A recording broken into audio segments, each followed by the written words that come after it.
کہا جاتا ہے کہ ایک دلیل سے 40 عالموں کو تو خاموش کرایا جا سکتا ہے، لیکن 40 دلیلوں سے ایک جاہل کو خاموش نہیں کرایا جا سکتا۔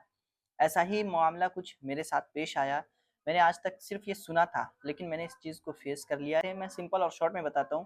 ایک شخص تھے جن کے سر پر ٹوپی اور چہرے پر داڑھی سجی ہوئی تھی، تو دیکھنے میں دیندار لگ رہے تھے اور ماشاءاللہ ہے بھی۔ تو انہوں نے مجھ سے کہا کہ حضرت آپ لوگوں کو دین کے بارے میں بتایا کریں، شریعت کے بارے میں بتایا کریں۔ میں نے بولا جی آپ بہت اچھی بات بول رہے ہیں۔ اس کے بعد وہ بولے کہ آپ میرے ساتھ چلیے، میرے پاس بہت ساری کتاب ہے اور مجھے الحمدللہ بہت ساری چیزیں پتہ ہے۔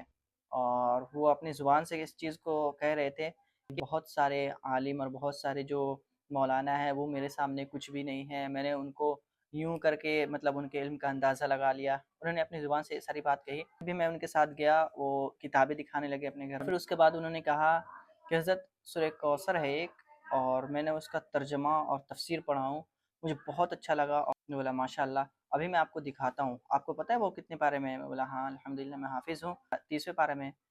تو بولتے نہیں۔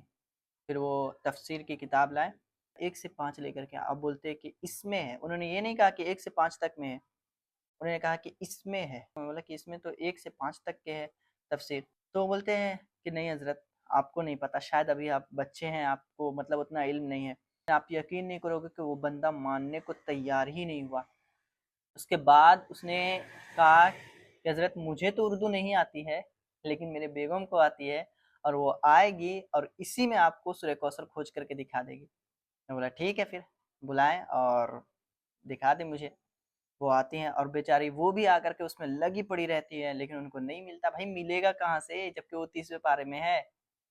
تو بھائی ایسے ایسے لوگ ہوتے ہیں، اور ایسے ایسے لوگوں سے ہو سکتا ہے کہ آپ کا بھی سامنا ہو یا پھر ہوا ہوگا، کومنٹ میں ضرور بتانا۔